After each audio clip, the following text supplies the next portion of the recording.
What I want to look at now is the concentration and recovery of these gaseous pollutants. So as I mentioned, there's three processes we'll really look at here. We'll look at condensation, we'll look at adsorption, and we'll look at absorption. So the first, condensation, what we're looking at doing here is we have the chemical in a gas phase, and we're looking at converting it to a liquid phase. So we have a phase transition here. And then what we do is we can separate the valuable substance from the gas stream. So what we typically are using is to lower the temperature or to increase the pressure. And this allows us to, as I mentioned, recover valuable materials. It is simple, relatively expensive. It can also be used as pre-treatment before subsequent processes, and removal efficiencies will range from between 50 to 95%.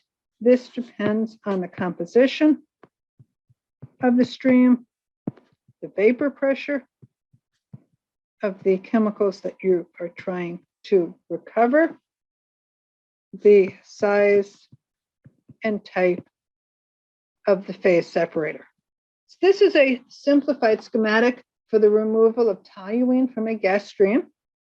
So we have an inlet stream here coming in, and that contains a high concentration of toluene.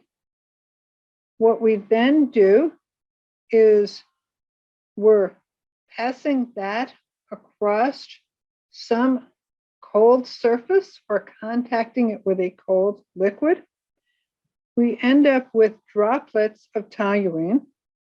So we've condensed that toluene in that stream, then goes into a phase separator. So this could be a cyclone separator.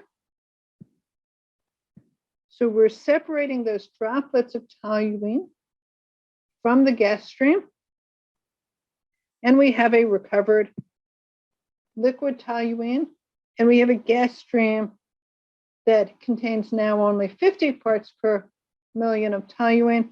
So this perhaps could go through a subsequent process. Perhaps we'll talk about adsorption. So we might remove that remaining toluene from the gas stream by adsorption. It may or may not be cost effective to actually recover that in a form that is reusable.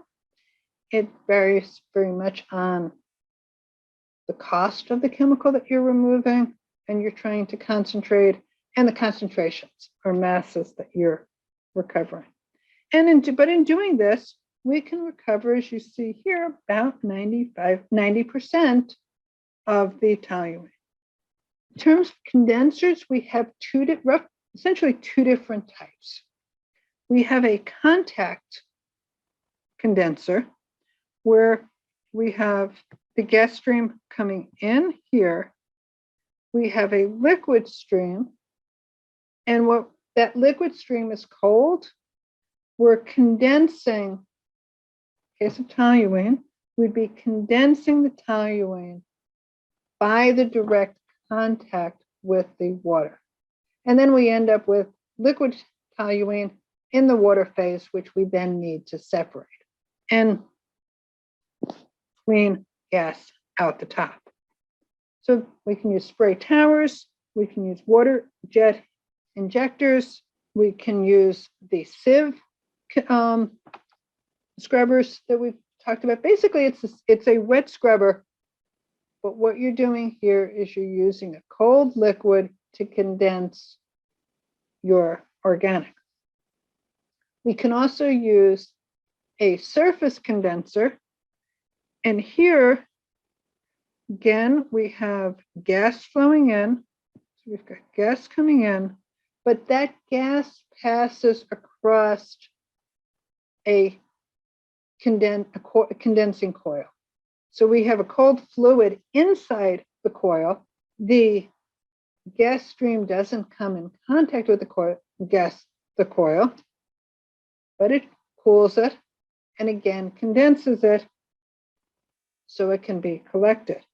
And in many cases, what's done is if you need to improve efficiency, you can use multiple heat exchangers, which is basically what this is. It's just a heat exchanger. So we're cooling that gas in order to collect the valuable substance, and then we can reuse it. Challenges. One of the major challenges is material freezing on the coiling, the cooling coils. Requires defrosting, no different than your refrigerator.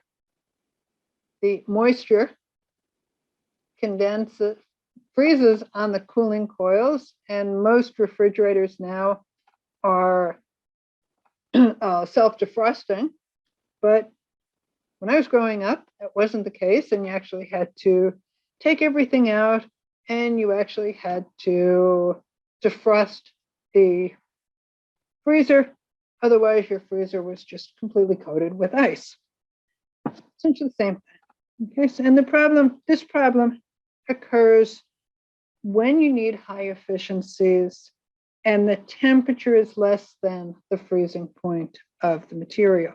Well, if you have water vapor, that water vapor can freeze on the cooling coils. And as you can imagine, that's going to decrease the heat transfer. It's going to decrease the efficiency of your condenser, which means that you will not recover as much of the chemical.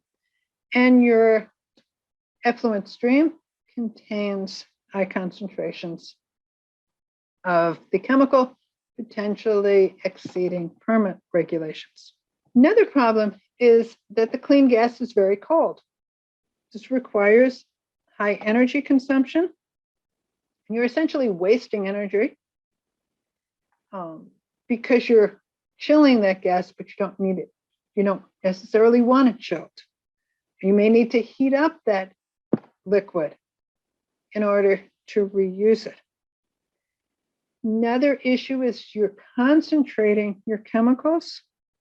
And if you're not careful, you can concentrate it to the point where you exceed the lower explosive limit, and then you have the potential for fires. So you need to, in this case, make sure that you avoid all possible ignition sources, use flame arresters to ensure that you don't have an explosion.